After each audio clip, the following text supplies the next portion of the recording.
Ya, Pak Paul, eh, kita kan berbeda pendapat ya, dan perbedaan itu sangat tajam dan saya mengkritik keras Pak Paul Zhang ya dalam banyak video saya eh, perihal NKRI dan juga memperlakukan Islam ya. Kalau menurut saya eh, kita tidak bisa segampang itu mengatakan NTT merdeka atau Papua merdeka atau Mentawai merdeka ya. Dan saya mengkritik keras Pak Paul ini karena bagi saya sangat sembarangan mengatakan merdeka ya. Itu yang pertama. Lalu yang kedua juga memperlakukan Islam ya. Kalau saya tidak akan mengutak-utik kitabnya atau nabinya atau apapun ya, karena bagi saya harus menghargai iman orang lain. Tetapi orang-orang Islam yang sibuk terus serang iman Kristen ya, terus melecehkan Tuhan dan juru selamat kita Yesus Kristus, saya serang dia dan keras. Saya serang argumentasinya dan keras, dan kalau memang argumentasinya bodoh, saya katakan dia bodoh, dan saya memang keras dalam hal itu ya. Jadi itu perbedaannya ya. Ya. Saya mau mendengar argumentasi rasional dari Pak Paul mengenai apa yang Pak Paul apa namanya, atau mungkin lebih tepatnya sikap Pak Paul berapologetika ya, terutama terhadap NKRI dan menyikapi Islam ya. Nanti saya akan memberikan respons balik. Ya, satu masalah Islam. Eh, saya tidak mengkritisi Al-Quran atau nabinya, nggak ada urusannya. Tetapi saya hanya menjawab fitnahan dari Al-Qurannya dan nabinya. Misalnya Yesus tidak bangkit, tidak disalib. Yesus tidak disalib itu adalah sebuah fitnahan. Ya, apalagi mengatakan bahwa nabinya si Muhammad itu ada di dalam kitab suci saya. Sementara si ustadz-ustadz Islam itu kan, kalau kita lihat di YouTube kan selalu bilang kalau kitabnya orang Kristen palsu, ya kan, sudah kitab palsu, ya fiktif. Lalu Zakir Naik kan juga bilang kan bahwa itu fiktif. Lalu ustadz-ustadz bilang, wah ini cabul nih kitabnya nih, kitab cabul. Nah, tapi sementara Muhammad sendiri ngeklaim kalau dia ada di dalam kitabnya saya. Jadi saya sebetulnya hanya menjawab, ini Muhammad ngapain ya ada di kitab palsu dan cabul. Nah, kan pertanyaan kan begitu kan. Jadi bukan menyerang, saya hanya membalikan logika berpikirnya. Nah, kalau mereka berpikir bahwa ini Alkitab ini cabul dan segala macam, pertanyaannya, bagaimana bisa ada Alkitab yang cabul tetapi menolak pedofilia dan poligami? Nah, bahkan orang Yahudi pun menolak poligami ya. Menolak poligami. Sejak zaman Ezra Nehemia tidak ada orang Yahudi poligami. Bahkan hari ini negara Israel ada undang-undang anti poligami. Tetapi bagaimana mungkin yang kitabnya katanya baik-baik saja, tapi menyetujui pernikahan anak usia 6 tahun atau 9 tahun. Bahkan sampai hari ini di semua negara-negara Islam praktek-praktek itu ada. Jadi saya hanya membalikan semua fitnahan-fitnahan itu, menjawab. Nah, siapakah yang memulai? Ya nabinya Islam. Dia yang memulai, maka saya menjawab. Saya hanya menjawab saja. Begitu ya, itu yang mengenai Islam. Yang mengenai NKRI ya. Suatu ketika saya seminar di Ambon ya, saya bilang NKRI harga mati. Ya, lalu tiba-tiba ada seorang peserta seminar, dia dari sekolah teologi yang masih muda. Dia bilang, "Oh, Pak Pendeta salah, Pak." Dia langsung ngacung, dia berdiri, "Pak Pendeta salah, Pak. Yang benar adalah kebenaran harga mati." Pertama saya kaget ya, dia bilang begitu. Tetapi kemudian saya menyadari, ya kebenaran itu harga mati, bukan NKRI. Mengapa? Karena saya melihat, ya singkat cerita, ternyata anak muda ini adalah anggota RMS yang kakaknya di penjara. Nah, saya baru tahu tuh. Nah, terus cita-cita, saya bilang, ya kan kamu memberontak dan segala macam, saya menyalahkan mereka. Tetapi kemudian saya melihat ada pemaksaan-pemaksaan untuk beragama Islam di Maluku. Ya, dipaksa untuk beragama Islam. Terus saya lihat di Papua sendiri ya, saya pernah ke sana, dipaksa untuk beragama Islam. Indonesia ini diislamkan secara masif dengan cara politik dan ekonomi. Ya, karena mereka tidak bisa mengganti konstitusi, maka mereka kemudian lewat perda-perdanya itu. Nah, kalau semua perda-perdanya itu dibuat, Ya, lalu akhirnya orang-orang ini bahkan yang ngaku-ngaku nasionalis ikut tanda tangan Perda Islam itu. Ya, kalau kita lihat misalnya Padang. Padang ini Perda Islam, artinya nggak boleh ada gereja di sana. Nah, lalu bagaimana nasibnya di Mentawai yang gereja semua? Nah, itu kan pertanyaan. Lalu gimana? Bikin provinsi sendiri? Nggak mungkin. Solusinya apa? Ya merdeka, nggak ada lagi. Sangihe, ya Papua diislamkan dengan sistematis ekonomis. Sanksinya apa? Ya dengan merdeka, nggak ada cara lain. Tetapi apakah merdeka solusi satu-satunya? Bukan. Yang benar adalah pemerintahnya yang harus benar, harus benar-benar konsisten. Gerejanya harus konsisten. Orang-orang minoritas harus konsisten berjuang Pancasila. Tetapi kan yang konsisten ini kan takut semua. Ada yang berani seperti Ahok, bablas. Ya kan? Kalau yang baik-baik ini kayak Muriwali, software yang lembut-lembut begini, ya nggak didengar. Siapa yang mau dengar? Kan nggak ada. Nah, kenapa? Sesuatu yang sudah parah itu nggak bisa diobatin pakai kapas pelan-pelan, harus disiram pakai alkohol, nggak bisa cuma harus langsung. Dan saya tidak pernah menyerukan pertumpahan darah. Perlawanan itu, orang Kristen itu selalu perlawanannya adalah ideologi, bukan pertumpahan darah. Ya, itu saja. Ya, baik. Saya juga bukan lembut-lembut ya, sebagaimana Pak Paul tuduhkan tadi ya. Saya nggak lembut-lembut ya. Tapi memang mungkin dari masalah NKRI ya, bagi saya kita menentang keras sesuatu hal yang salah ya. Misalnya tadi saya juga sebetulnya misalnya di Aceh diberi semacam, dulu kan daerah istimewa ya, tapi sekarang mempunyai boleh menjalankan syariat Islam. Sebetulnya bagi saya itu di NKRI yang berlaku hanya satu hukum ya. Tentu saja saya tidak sepakat dengan itu ya. Tetapi bagi saya belum parah dalam pengertian itu seperti kanker stadium 4 yang kita harus teriak-teriak ya, bila perlu kita korbankan diri kita demi NKRI. Bagi saya belum melihat urgensi seperti itu ya. Saya belum melihat urgensi seperti itu. Memang di banyak bagian di Indonesia ini banyak kekristenan itu banyak dihambat ya. Gereja-gereja itu dihambat ya. Izinnya susah setengah mati ya. Tapi bagi saya itu perjuangan yang masih tetap bisa lewat berseru dengan cara yang sifatnya memberikan pencerahan, memberikan wawasan, juga memberikan pengaruh ya. Ya katakanlah seperti Cokro TV itu kan. Cokro TV kan tidak pernah berkata, wah kalau begini caranya Jawa merdeka sendiri, NTT merdeka sendiri, Ambon merdeka sendiri. Maka saya anggap Pak Paul ini ekstremis ya, radikal begitu ya. Ya radikal begitu, dan saya tidak sependapat dengan radikal semacam itu. Ya, jadi memang Indonesia kita sepakat ada masalah ya, bukan tidak ada masalah. Ahok masuk penjara itu masalah satu besar. Cacat besar untuk Indonesia, untuk demokrasi itu cacat besar, untuk Pancasila itu cacat besar itu. Ya, saya sendiri dulu Pak Paul, saya jangan lihat lembut-lembut begini. Tahun 2017 itu saya datang kontak pendeta-pendeta, kita demo di itu Balai Kota. Saya datang di sana hanya beberapa orang. Pendeta-pendeta yang janji mau datang nggak datang, mungkin takut. Saya datang, Pak. Saya datang sampai masuk di itu, ketemu dan orang-orang di Balai Kota di situ, petinggi-petinggi di situ waktu itu. Jadi saya punya pengalaman untuk menentang yang seperti itu, ya ada ya. Cuma bagi saya tetap masih bisa dengan cara memberi pencerahan, ya, terus bersuara, memberikan pengaruh seperti itu ya. Nah kalau Islam ini mungkin karena hujan kan dan kita tidak punya banyak waktu Pak Paul ya. Setelah Pak Paul kasih tanggapan nanti saya akan berbicara satu kali lagi lalu Pak Paul berikan tanggapan terakhir ya. Adil kan? Saya yang memulai tadi. Kalau Islam terus terang saya tidak punya pengalaman yang menyakitkan. Saya jujur ya. Saya jujur. Saya nggak menjilat Islam, tidak. Sejak kecil itu mama saya, kami orang Kristen, tapi mama saya ini punya keluarga orang Arab Islam di Sumba sana. Dan mereka waktu kami kecil kalau musim jagung muda atau apa mereka sering datang bakar-bakar jagung. Jadi pergaulannya dan orang Islam ini begitu bagus dari kecil.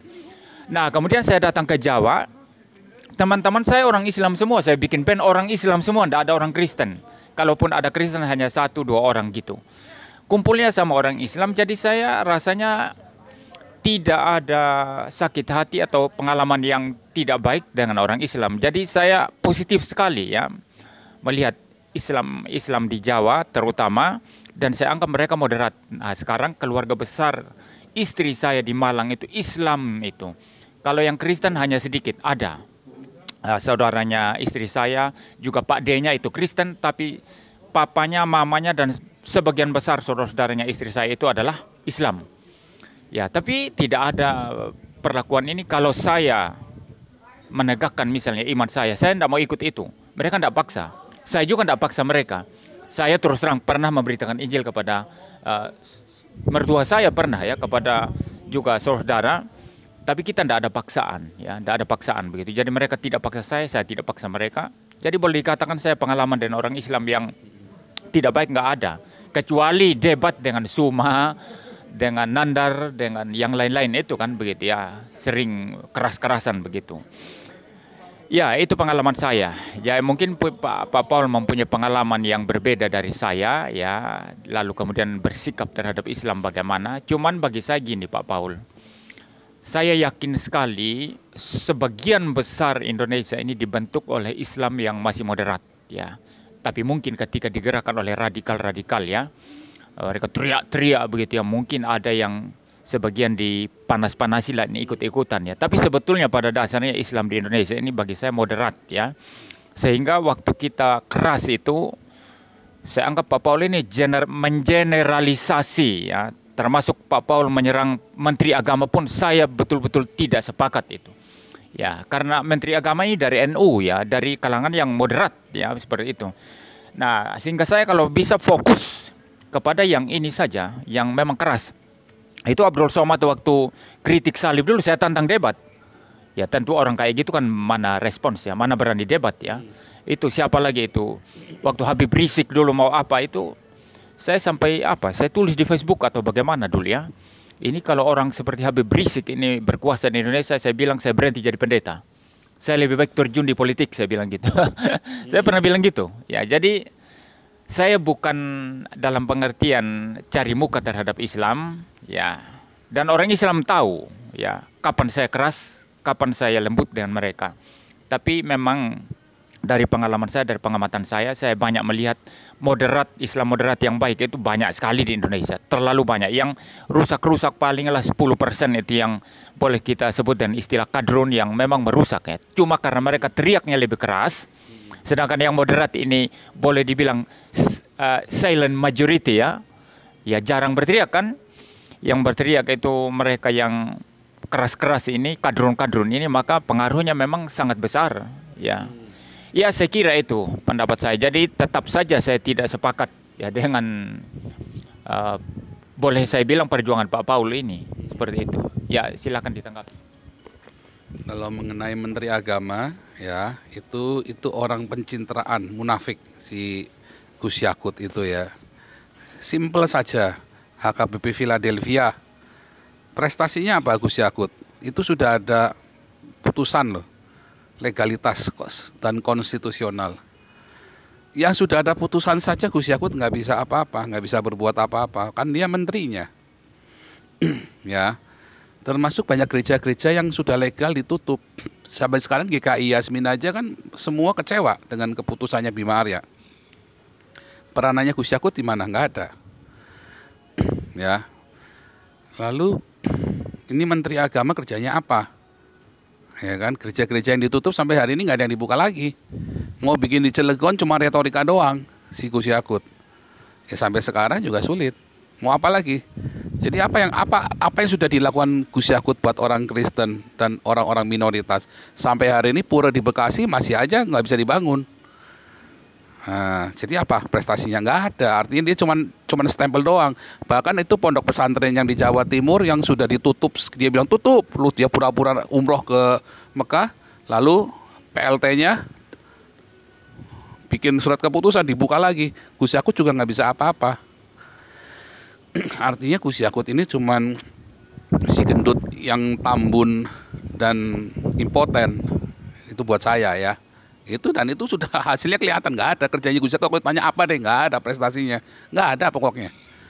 Nah, kalau Islam yang bilang moderat radikal, Ya, justru NU inilah yang membantai 3 juta orang yang dituduh PKI, dibunuh dengan sadis tanpa pengadilan loh.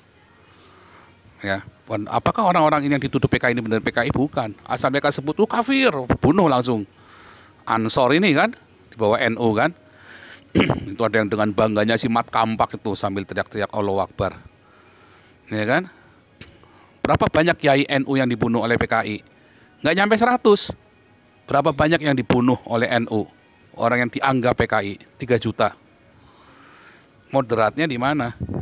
NU itu basisnya ada di Jawa Timur. Ya, tetapi gereja itu yang di mana itu kemarin yang ditutup itu di Jawa Timur itu di beberapa kota itu HKBP, Betani, itu Jawa Timur semua. Yang di Sumeneb, yang di semua di Pamekasan, yang di Madura, itu basisnya NU semua tuh. Justru gereja-gereja ditutup. Mana Banser? Nggak ada. Ya, jadi nggak ada jasa-jasanya Banser. Banser itu datang Natalan cuma terima nasi bungkus doang. Ya kan? Nah, terus apa jasanya NU bagi gereja? Nggak ada. Kalau Gus Dur sudah dibaptis. Gus Dur itu sudah dibaptis sudah, dan dia percaya Tuhan Yesus. Tapi kemudian anak buahnya Gus Dur yang sama-sama NU mencaci maki Gus Dur juga. Bahkan adiknya sendiri siapa itu? Gus Solah atau siapa itu? Itu pun menentang Gus Dur, keputusan-keputusannya Gus Dur. Jadi apakah itu NU? Bukan. Gus Dur mewakili dirinya sendiri. Begitu. Ya, jadi apakah ada Islam yang moderat? Moderat itu hanya cara ngomongnya halus. Ngomongnya, kelakuannya sama saja. Ya, Jawa Timur basisnya NU. Boleh nggak tuh bikin gereja di Jawa Timur? Susahnya setengah mati. NU loh, moderat. Di mana bansernya? Nah, waktu gereja ditutup. Cilegon itu banyak NU loh, basisnya NU Cilegon itu. Tapi mana bansernya tuh? Nggak ada. Jadi semua itu hanya omong kosong. Nah, Indonesia itu sudah darurat ya. Nah, kalau bilang nggak darurat salah. Kalau sudah jadi khilafah, ya itu namanya bukan darurat lagi. Ya sudah jadi, mau diapain? Ya pergi aja atau tarung sampai mati di situ. Tapi kalau sekarang, sebelum itu terjadi, suara kenabian itu selalu berteriak. Kalian gereja hati-hati ya, kayak GBDI itu kan jadi pengkhianat tuh. Ya kan, dukung-dukung si Anies, Gilbert, itu kan pengkhianat itu. Hati-hati, ingat Bizantin rubuh, rontok bukan karena orang Islam hebat, bukan. Karena orang Kristen berkhianat, maka Bizantin rontok. Karena ada uskup-uskup yang berkhianat, bishop-bishop yang berkhianat. Andalusia itu bisa jatuh ke tangan Islam karena ada bishop-bishop yang berkhianat. Ya, negara-negara Kristen yang jatuh ke tangan Islam karena ada bishop-bishop yang berkhianat. Ya, contohnya seperti Gilbert dan orang-orang GBDI ini, pendeta-pendeta GBDI ini. Nah, itu contoh.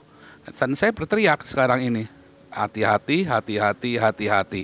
Ya, dan kalau sudah secara apakah kita takut dengan Islam? Oh, bukan. Yang kita kasihan justru kalau Indonesia dikuasai, ideologinya diganti dengan ideologi Islam, bukan agama Islamnya. Ya, dan kalau tadi bilang nggak ada pengalaman buruk karena Pak Muriwali orang pribumi. Ya, apakah saya kepahitan dengan orang Islam? Oh, tidak. Bukan masalah kepahitan. Saya realistis. Pak Muriwali tinggalnya di Sumba, daerahnya orang Kristen. Saya waktu sekolah di SD Katolik, orang Islamnya baik-baik. Waktu saya di SD Katolik, ya orang Kristennya ada 80, orang Islamnya 20. Ya, Islamnya baik-baik. Begitu saya di SMP negeri, ya orang Kristennya cuma 2, cuma 3, orang Islamnya 97. Oh, bangsat semua. Percaya saya bangsat semua. Mereka kalau minoritas baik, kalau mayoritas bangsat. Di sini juga sama, ya. Kalau mereka lagi di tengah-tengah kita yang orang-orang kafir, mereka baik-baik. Begitu kita masuk ke wilayah mereka, oh bajingan juga. Contohnya di London ada kampung Islam tuh kan, di London Distrik Barat itu kan, Distrik London Barat itu kan ada polisi syariah. Oh bangsat semua tuh orang-orang itu tuh. Di Cologne sempat ya komunitas Islam itu berusaha ambil alih kota Cologne. Wah dibabat habis sama orang-orang Jerman ya. Saya realistis. Ya, dan saya berteriak sebelum terjadi di Indonesia, dan sekarang sudah kelihatan ya, Padang, Aceh, ya Cilegon, ya kan, ini kemarin Depok, dan banyak lagi perda-perda syariah, ya perda-perda syariah. Alkohol 0% itu sebenarnya awal dari perda syariah, awal dari menerapkan syariah Islam, ya. Nah kalau tanya, oh alkohol merusak, siapa bilang alkohol merusak? Lihat negara-negara peminum alkohol, nggak rusak. Justru kalian yang munafik-munafik ini lah yang rusak. Nah, itu contoh seperti itu. Karena negara rusak bukan karena alkohol, negara rusak karena apa? Karena agama. Lebih banyak negara rusak karena agama daripada karena alkohol atau karena narkoba. Percaya saya, karena agama itu benar-benar racun bagi dunia. Begitu. Ya, baik. Saya kok tidak percaya ya kalau Gus Dur itu sudah dibaptis dan Kristen ya. Ya, itu pendapat Pak Paul. Saya tidak percaya. Kan statementnya sudah bilang, statement Gus Dur, Yesus adalah juru selamat dunia. Ya, juru selamat dunia menurut dia. Ya, tapi apakah secara pribadi dia percaya Tuhan Yesus? Saya tidak yakin. Ya, baik. Ini waktu saya Pak Paul ya. Jangan dirampas dulu ya. Ini waktu saya. Jadi itu mengenai Gus Dur ya. Lalu yang kedua mengenai Islam, sebetulnya bukan hanya waktu saya tinggal di Sumba Pak Paul. Saya katakan tadi keluarga mama saya, kalau keluarga kan memang harus baik ya. Lagi pula Sumba kan memang mayoritas Kristen di sana ya. Tapi saya alami itu di Jawa. Bahkan saya menikah dengan istri yang keluarga besarnya itu mayoritas Islam ya. Saya sama sekali tidak pernah merasakan pelecehan atau merendahkan saya karena agama, tidak ada. Bahkan saya sangat-sangat bebas menjalankan agama saya di hadapan mereka. Nah, itu yang saya ini. Jadi saya memang tidak bisa sembarang mengatakan semua orang Islam seperti itu. Dan saya tetap yakin yang kadrun-kadrun ini paling 10% lah itu menurut saya ya. Paling 10% dan itu yang harus dilawan. Ya, itu memang harus dilawan. Dan mengenai keadaan Indonesia, saya tetap pada pendirian saya bahwa kalau darurat, ini kok bahasanya seperti politisi-politisi yang lawan Jokowi dulu kan, tapi akhirnya kalah juga. Mereka bilang darurat Indonesia tidak bertahan lagi sampai 2030 bubarlah apa macam-macam gitu ya. Tapi kan tidak terbukti seperti itu. Saya tidak percaya darurat, tapi saya percaya ada masalah serius yang harus diselesaikan. Ya, ada masalah serius. Kenapa saya berani berkata begitu? Buktinya gereja masih dihambat ya. Buktinya, ini satu contoh yang saya singgung di khotbah sini, itu contoh nyata itu. Muhammad Yahya Waloni pergi ke sana kemari itu. Ya, sampai banyak pendeta seperti Ezra Soru itu sudah bertahun-tahun tanggapi dia itu. Sudah bertahun-tahun itu tanggapi dia itu. Ajak debat itu kan, dia bebas ke sana kemari menghina iman Kristen, kemudian ditangkap cuma 6 bulan penjara ya. Tapi MKC ya, saya tidak mengatakan, saya tidak sepakat teologinya, juga saya tidak sepakat dengan apologetikanya MKC ya, karena bagi saya dia tidak memberitakan Injil tapi membahas kitab orang lain. Tapi kan dia menamakan diri Kristen, dan karena dia Kristen kemudian divonis berapa tahun? 10 tahun, tapi berkurang jadi 6 tahun. 6 tahun tetap terlalu banyak itu. Ya. Ahok yang dipermain-mainkan ya, dianggap menista, padahal bagi saya dia tidak menista ya. Dianggap menista, dijatuhi hukuman 2 tahun. Tapi MKC ini sampai 6 tahun itu sudah kelihatan tidak adilnya memang. Dan ini masalah problem serius ya. Sama Yahya Waloni perlakuannya beda. Seperti itu ya. Cuman kalau saya harus sepakat dengan Pak Paul yang mengatakan darurat, saya tidak sependapat ya. Saya sama sekali tidak sependapat begitu ya. Karena bagi saya masih bisa khotbah, masih bisa keliling, masih bisa makan dengan tenang, masih bisa bergaul dengan orang Islam, masih bisa bersahabat, berkeluarga dengan mereka. Jadi saya tetap anggap belum darurat ya, seperti Pak Paul katakan ya. Pak Paul sih kan di luar negeri ya kan. Iya kan? Ya terus terang aja Pak Paul kan di luar negeri ya. Boleh bilang darurat apa macam-macam ya. Kan tidak mungkinlah polisi tangkap Pak Paul ya. Saya bukan takut. Kalau betul-betul darurat masuk penjara ya tidak apa-apa untuk kebenaran kan seperti itu ya. Tapi belum darurat menurut saya, tapi ada problem serius yang memang harus diselesaikan ya begitu ya. Lalu mengenai ini ya, saya tetap memberikan ini.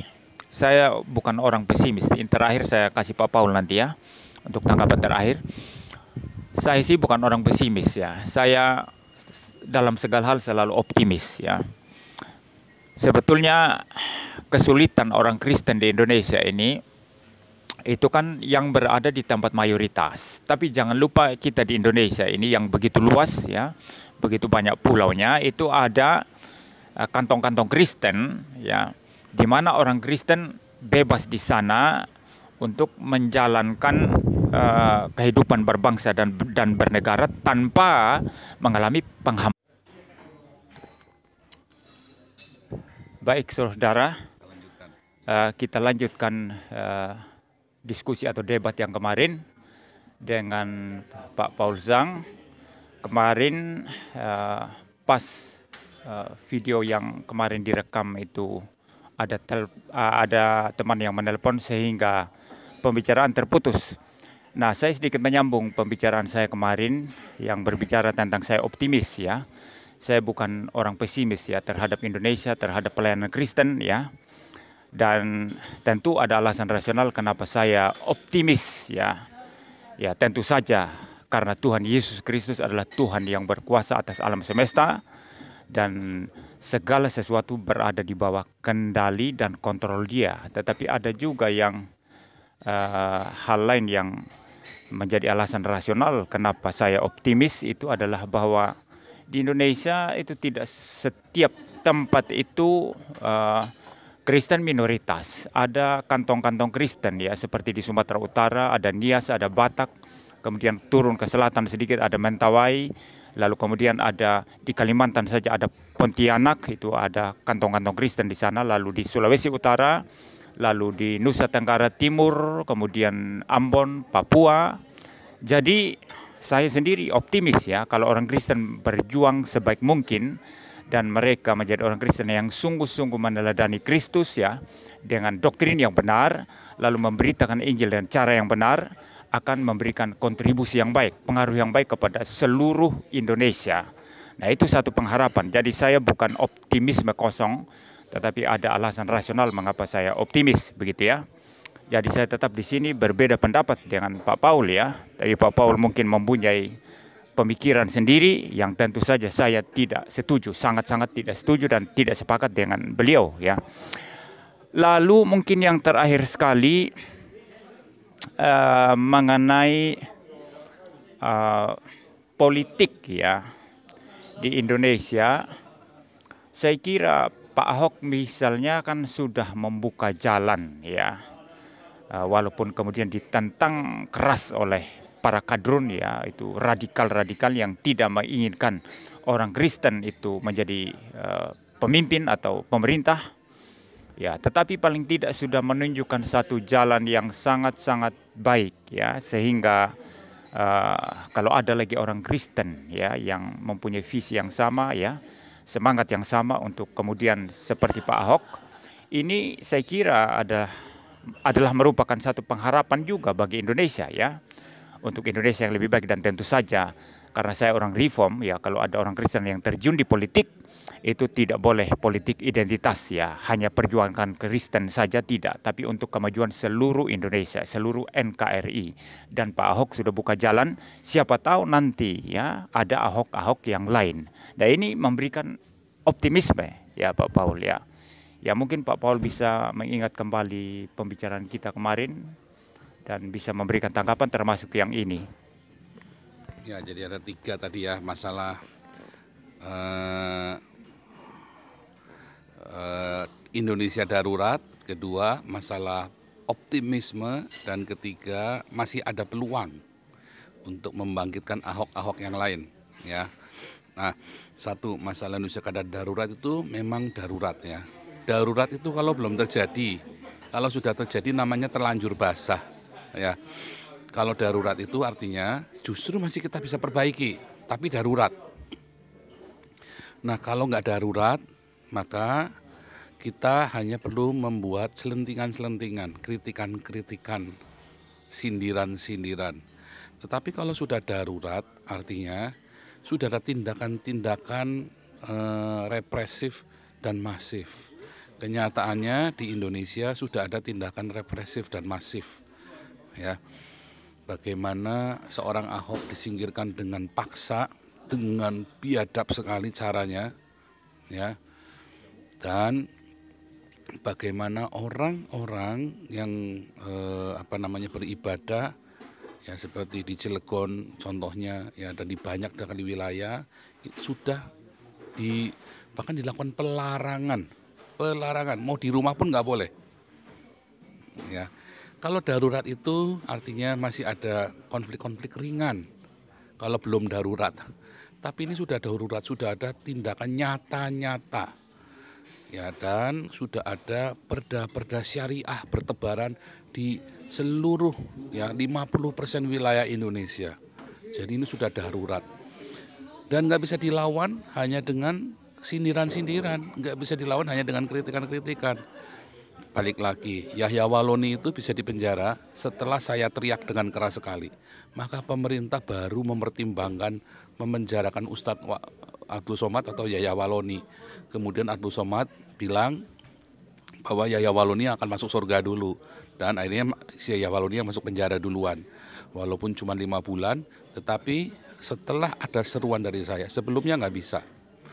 Setelah saya teriak baru ya orang-orang Kristen mulai bermunculan. Dan mereka mengekspos orang-orang Kristen setelah diteriak. Setelah kita teriak baru ya mereka gopoh semua, karena yang saya teriak dunia internasional mendengar semua. Dan bahkan hari ini Indonesia dari tahun 2020 2021 masih kuning, begitu saya teriak langsung jadi oranye lagi di Open Doors, artinya menjadi pusat perhatian dunia. Dan kemarin dari Departemen Dalam Negeri Amerika pernah saya munculkan di YouTube saya, ada di websitenya juga, membuat ulasan kondisi darurat Indonesia. Ya, betapa mengerikannya, dia bahas Saifuddin Ibrahim dan KC juga, termasuk saya ya. Karena kan yang pertama kali membuat Indonesia persekusi di Indonesia menjadi internasional lagi setelah 10 tahun lebih itu ya kan, baru saya pertama kali, kemudian KC, kemudian Saifuddin. Nah, ketiga itulah bukti-bukti Indonesia dalam keadaan darurat. Dan gereja pun takut, sehingga gereja harus berkompromi dengan khilafah, dengan orang-orang Islam ini. Ya, bukan Muri Wali takut, tetapi banyak gereja takut, bahkan gereja yang terutama gereja Pentakosta dan karismatik yang berbisnis dan mereka uangnya banyak. Anda tahu kenapa Anies bisa menang dalam Pilgub? Ya, karena uang dari gereja. Ya, gereja tidak suka dengan Ahok.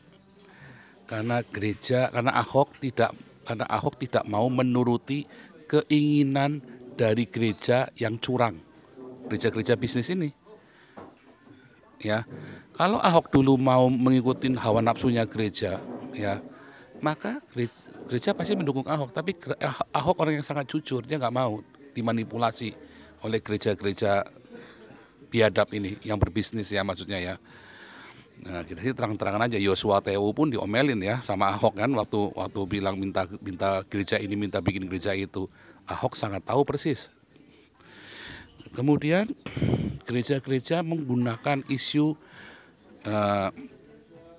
kalau negara dalam keadaan kacau, yang diuntungkan adalah gereja-gereja yang berbisnis. Karena rakyat mudah ditakut-takutin untuk datang ke gereja dan menyerahkan uangnya. Dan itu sedang terjadi dan gereja sengaja melakukannya. Sehingga mereka senang kalau negara chaos, gereja-gereja bisnis ini. Ya itulah keadaan darurat, sangat darurat. Begitu saya teriak, gereja-gereja marah dengan saya. Ya, gereja Reform tenang-tenang, yang marah malah GBI, GBDI, ya. Stephen Tong tenang-tenang saja. Kenapa? Ya karena dia tidak bisnis. Kenapa gereja Katolik tenang-tenang saja, cuma satu aja, Romo Beni yang kesurupan, ya kan?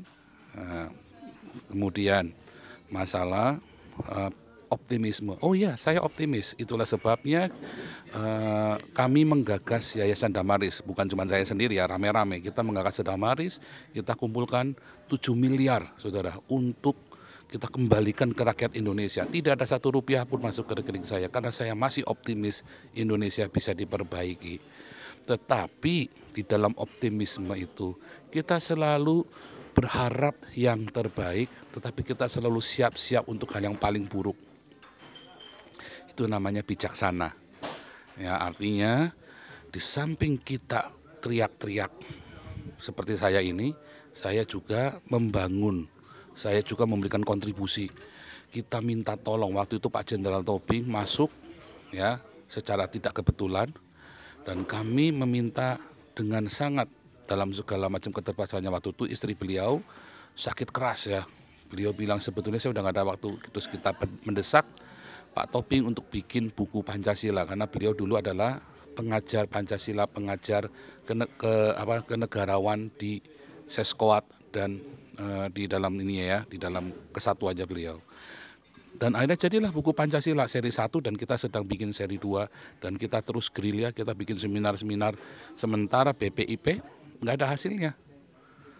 BPIP baru ngerancang buku, kita sudah bikin seminar-seminar, kita udah keliling Indonesia. Artinya saya masih optimis, bisa, bukannya nggak bisa. Tetapi kita bersiap apabila ternyata tidak bisa. Karena kejadiannya sama dengan Pilgub, Ahok menang telak saudara. Begitu putaran kedua, Ahok kalah telak. Mengapa? Karena ada yang berkhianat di antara kita. Ya, suaranya dari mana? Ya kan? Sama ya dengan Prabowo. Dari mana suaranya Prabowo kemarin bisa Jokowi menang tipis dari Prabowo?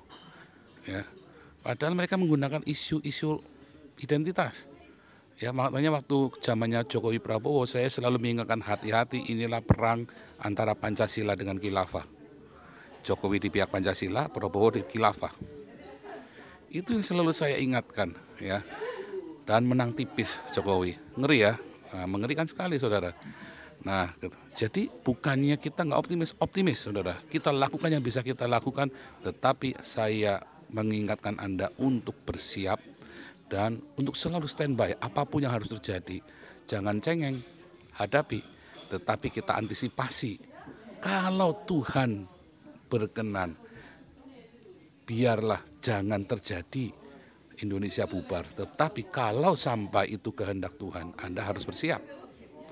Yang ketiga tadi, sebentar. Apa tadi yang ketiga tadi? Saya lupa jadi. Ya, saya bicara tentang optimisme saya rasional dan salah satunya ya Indonesia ada kantong-kantong Kristen. Seharusnya kalau mereka sungguh-sungguh hidup Kristen yang benar, meniru Kristus dengan benar, kan semuanya pasti akan mempunyai pengaruh yang baik untuk Indonesia. Bukan hanya orang Kristen saja, tapi untuk orang Muslim juga. Kebaikan untuk NKRI ya. Itu. Ya itu. Jadi apakah ini adalah perang antara Islam dengan Kristen? Bukan. Ini adalah perang antara khilafah dengan Pancasila. Ya. Karena bukan masalah Kristen dengan Islam. Kebetulan saja kalau Anda lihat, tidak ada agama apapun yang menyuruh menghancurkan agama lain. Buddha, enggak. Hindu, tidak ada perintahnya. Kristen, tidak ada perintahnya. Kita disuruh mengasihi musuh-musuh kita. Di dalam Buddha, Hindu juga sama. Di dalam Konghucu dan agama-agama kepercayaan di Indonesia, tidak ada disuruh memusnahkan agama lain. Hanya di Islam.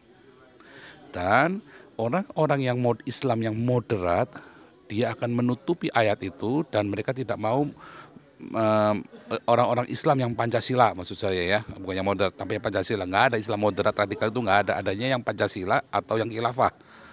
Yang Pancasila dia tidak mau menggunakan ayat itu, mereka mau menghilangkannya, bahkan mau diganti terjemahannya.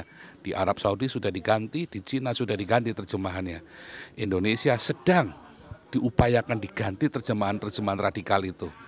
Tetapi orang-orang Islam yang tidak Pancasila, dia berusaha untuk mengamalkannya. Nah, apakah di tanah Batak, di daerah Sumba, Ambon, Papua, Minahasa yang Kristen itu, terus mereka orang-orang ini akan menghancurkan Islam? Tidak, karena di dalam Kristen diajarkan untuk menghormati agama-agama lain. Tidak pernah ada persekusi orang Islam di tanah-tanah Kristen atau di negara-negara Kristen, saudara. Nggak ada. Ya, nah tetapi bukan masalah ini mereka Kristen sungguh-sungguh, Kristen sungguh. Yang penting mereka Pancasila apa enggak? Karena sekarang di daerah-daerah kantong-kantong yang non-Islam, Bali termasuk, sedang ada upaya masif Islamisasi dengan politik dan ekonomi yang dimotori oleh Yusuf Kala dan Maruf Amin. Itu fakta, tidak bisa kita tutup mata, itu ada. Islamisasi secara politis dan ekonomi. Itu lebih mengerikan dan itulah yang sedang saya teriakan setiap hari. Ya, jadi kader-kader bagaimana kader-kader? Nggak ada takut, saudara. Setelah Ahok sudah nggak ada yang berani lagi. Setelah Ahok di penjara, Ahok pun sekarang sudah nggak seperti dulu. Ya, bagaimana dengan yang lain? Nggak ada. Mereka semua kompromi, saudara. Jadi itulah sebabnya saya berkata, ya, yang harus kita lakukan sekarang apa? Yang harus kita lakukan adalah teriak sekeras-kerasnya. Saya tidak berkata bahwa Anda harus semua seperti saya. Makanya saya ada di luar negeri dan saya bisa teriak sebebas-bebasnya tanpa takut ditangkap. Saya memberitahu saudara semua informasi-informasi yang urgent, yang penting, yang kalau Anda ngomong di Indonesia Anda akan ditangkap.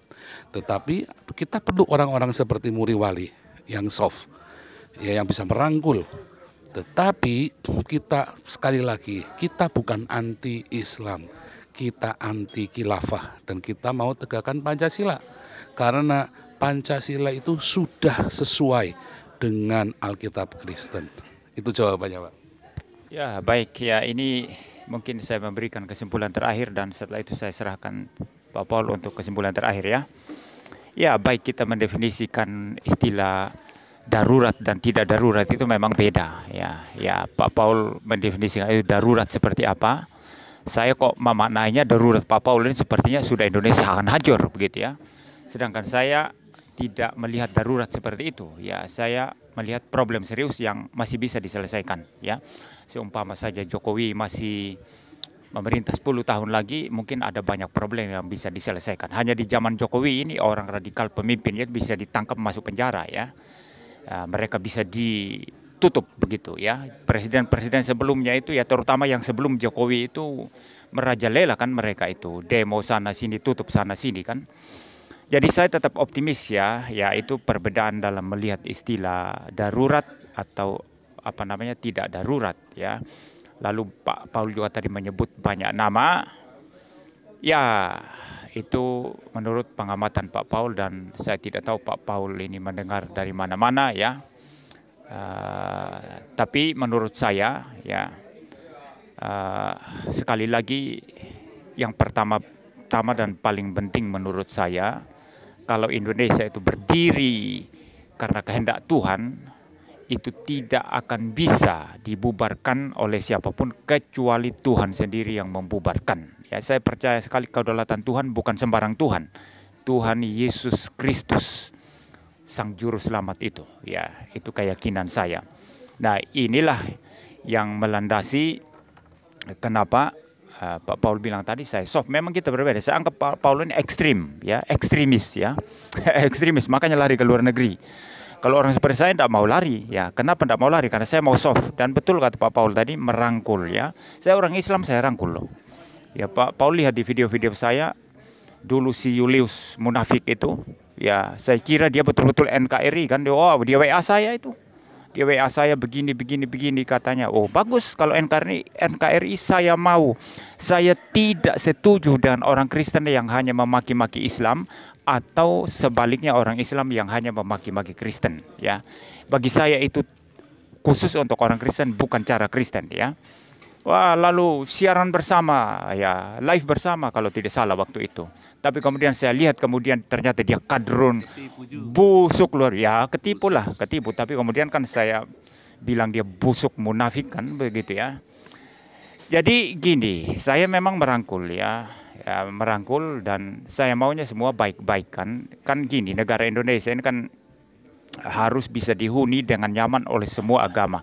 Jangan hanya dihuni secara nyaman oleh mayoritas saja, lalu minoritas nggak nyaman begitu. Nah, ini perjuangan kita dan bagi saya dengan cara soft, cara merangkul, tapi kadang-kadang juga saya menggigit keras, ya, itu masih bisa dilakukan. Jadi tergantung kita mendefinisikan darurat seperti apa. Nah, darurat seperti Pak Paul karena memang sudah urgent sekali mau hancur dan kemudian berteriak-teriak, tapi sekarang kan tidak bisa ditangkap. Anda di luar negeri kan begitu ya. Saya pun tidak bisa tangkap Anda ya. Saya nggak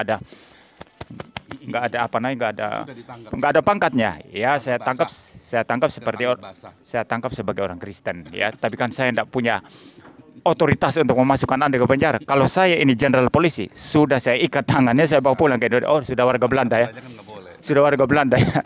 Saya nanti bersalah sama pemerintah sini ya. Nggak boleh, ya. Iya betul betul. Tapi mungkin kalau saya orang yang mungkin kurang ajar begitu ya, kalau punya pangkat dan punya kuasa, mungkin saya upayakan cara bagaimana menghabisi kan. Tapi kita orang Kristen tidak seperti itu ya. Kita landasannya karena kasih ya. Ya itu ya yang saya kira menjadi kesimpulan saya. Jadi ya saya bukan semua hal yang Pak Paul katakan saya tidak sepakat ya. Ya bukan itu, tapi ada hal-hal tertentu yang saya bilang ekstrim, bahkan cara apologetikanya ekstrim, bahkan khusus dalam hal bagaimana Anda itu mengkritik doktrin Trinitas itu bagi saya itu sesat itu. Ya, Anda boleh bilang saya sesat ya, tidak masalah ya, tidak masalah. Jadi Tidak sesat. apa? Muri Wali tidak sesat, hanya pin-pinbo saja. Ada silakan saja ya begitu ya. Tapi gini ya, begini. Tidak berarti bahwa yang Anda katakan itu semuanya salah. Saya tidak mengatakan demikian ya. Saya ada orang dulu yang kasih masukan ke saya, teman sendiri. Pak, jangan terlalu ini sama Pak Paul. Bagus Pak, dia di luar negeri bagus, bisa bebas bersuara. Kita terbantu juga katanya. Tapi saya bilang ini bukan cara Kristen, saya bilang gitu. Bukan cara Kristen, ini memaki-maki nabi orang, memaki-maki kitab orang, itu bukan cara Kristen, saya bilang gitu. Tapi dia bilang tapi tetap ada baiknya gitu ya. Kira-kira begitu apa yang merupakan masukan dia. Ya di atas segalanya saya sudah dewasa, Pak Paul sudah dewasa. Kita tidak bisa saling menyetir, ya, saling mengatur, ya, saling memaksa kehendak. Saya punya pendapat sendiri dan Anda punya pendapat sendiri. Kalau Anda anggap itu baik dan sesuai hati nurani Anda, silakan Anda jalankan, dan saya akan menjalankan apa yang menurut saya perjuangan yang sesuai dan hati nurani Kristen saya, yang bagi saya sungguh-sungguh mempunyai dasar Alkitab ya, seperti itu. Jadi terima kasih, kita sudah 2 kali berbincang-bincang dan yang terakhir ini diskusi ya, boleh dibilang ini debat ya, tapi ini debat kalau kita keras-keras di ini bisa baku pukul ya, tapi tidak mungkin lah itu ya, nggak ada moderator soalnya ya. Jadi pada akhirnya kita sepakat untuk tidak sepakat ya, untuk hal-hal yang memang kita tidak sepakat, tapi tidak semua yang Anda katakan saya tidak setuju ya. Tidak perlu saya cerita di sini ya. Ya, karena ada juga hal-hal yang saya setuju dari Pak Paul. Ya, itu saja dari saya terakhir. Silakan Pak Paul terakhir. Itulah tadi saya sangat tertarik sekali ya. Tuhan Yesus berdaulat hanya apabila orang-orangnya, umatnya benar-benar menjadikan Yesus sebagai tuannya, majikannya. Masalahnya justru gereja-gereja besar di Indonesia berkhianat dan nyebrang ke khilafah. Sama seperti kejadian Bizantin, sama seperti kejadian Andalusia, dan bagaimana kerajaan-kerajaan Kristen di Mesopotamia, bahkan kerajaan Kristen Yaman kemudian ditaklukkan oleh Islam karena pengkhianatan dari bishop-bishop Kristen sendiri. Jadi, apakah Tuhan Yesus berdaulat? Enggak. Kalau Tuhan Yesus berdaulat atas Indonesia, saya percaya Indonesia tidak akan bubar. Tuhan Yesus berdaulat itu bukan berarti Kristen menjadi agama mayoritas, bukan. Ya, cukup Pancasila menjadi konstitusi yang benar-benar dilaksanakan dengan adil, dengan fair, dengan konsisten. Itulah artinya Tuhan, Sang Cinta itu berdaulat. Masalahnya gereja tidak melakukan, gereja bersembunyi ya di balik agama. Itulah masalahnya. Dan memang saya dengan Muri Wali tidak akan pernah bisa sepakat, saudara. Mengapa? Karena saya orangnya to the point. Muri Wali padahal orang Sumba, saudara, terkenal dengan belak-belak. Saya juga to the point, cuman cara saya ya kapan keras, kapan merangkul ya. Ya itulah bedanya. Pokoknya apapun, dia yang orang Sumba, saya yang orang Jawa, saudara ya. Tetapi saya justru yang lebih keras daripada dia. Tetapi apakah saya radikal ekstrim yang membunuh? Enggak. Karena kekristenan se-ekstrim-ekstrimnya kita tidak diperbolehkan membunuh. Tidak diperbolehkan karena perjuangan kami bukan melawan darah dan daging, tetapi ideologi-ideologi, dan kita menghancurkan. Saya sependapat dengan Paulus, meruntuhkan benteng-benteng yang dibangun, kubu-kubu yang dibangun oleh keangkuhan hidup manusia. Itulah sebabnya saya membuka belak-belakan Dan sekali lagi saya tidak menyerang agama Islam atau saya menyerang Nabi Islam atau bukunya Islam. Saya menjawab apa yang mereka fitnahkan tentang Alkitab saya. Saya menjawab apa yang Nabi mereka bohong tentang dirinya di dalam Alkitab dan seterusnya, saudara. Bagaimana Yesus tidak dibangkitkan. Karena ketika orang berkata Yesus tidak dibangkitkan, maka ketika orang di Indonesia sepakat Yesus tidak bangkit, maka tidak ada penebusan bagi Indonesia, tidak akan pernah ada damai di Indonesia. Kira-kira begitu. Silakan Pak Muriwali. Ya, baik, saya kira kita akhiri saja ya. Kalau kita lanjut nanti mungkin bisa kita berkelahi di sini nanti ya. Ya baik, ya, ini walaupun tidak sepakat ya, kami sudah berdiskusi paling tidak ya. Kami memberi contoh bahwa berselisih paham atau bermusuhan ya, tidak harus saling menusuk, tidak harus saling meledakkan kepala, tidak harus saling pukul memukul dan lain sebagainya. Ya, saya harap kedewasaan semacam ini justru dibutuhkan di Indonesia yang sedikit-sedikit kalau diberi izin itu para radikal itu sedikit-sedikit meledakkan kepala orang, ledakan sana, ledakan sini ya, seperti itu. Ini contoh yang sangat-sangat jahat dan buruk. Ya. Ya, kalau berbicara dengan damai seperti ini kan sangat-sangat bagus dan sangat-sangat indah. Ya, musuh tetap musuh, tapi kita bisa duduk tenang dan bisa bicara bersama-sama. Ya, saya kira itu saja. Ya. Langit dan bumi akan lenyap, Muriwali dengan Joseph Paul Zhang tetap bermusuhan. Ya, saya tidak mungkin berdamai. Saya sudah bilang dia bidat, bagaimana bisa berdamai ya? Kalau Pak Paul pun sekarang aja tidak jujur ya. Dia bilang saya sesat ulang-ulang itu di video kok. Ada itu. Ada di video itu bilang saya sesat. Nggak ada, karena saya bilang Muriwali tidak sesat. Ya, Saksi Yehova pun tidak sesat, sebab bagaimana saya bilang Muriwali sesat kalau saya bilang Saksi Yehova tidak sesat? Ya, yang sesat adalah gereja yang tidak berdiakonia. Tetapi gerejanya Muriwali itu berdiakonia gila-gilaan, saudara. Saya tahu. Ya, bagaimana menolong penduduk-penduduk di desa itu. Jadi tidak sesat. Bagi saya yang sesat adalah gereja yang tidak berdiakonia tetapi mengumpulkan uang untuk dirinya sendiri. Itulah gereja yang sesat karena tidak melakukan amanat agung Tuhan Yesus, memberitakan Injil dan berdiakonia. Ya, terakhir sekali ya. Mengatakan Saksi Yehova tidak sesat itu bagi saya sudah kesesatan itu ya. Tapi kita tidak usah debatkan ini karena panjang nanti ya perdebatannya ya. Ya, mengenai diakonia ya kami memang membantu orang ya, tapi mungkin tidak seperti yang Pak Paul katakan ini ya, boleh jujur ya.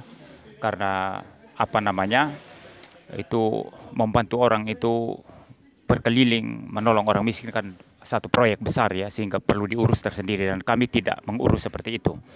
Ya, seperti itu ya. Saya kira kita cukupkan sampai di sini saja ya. Ya. Selesai? Ya, nanti kalau nggak selesai nanti. Ya.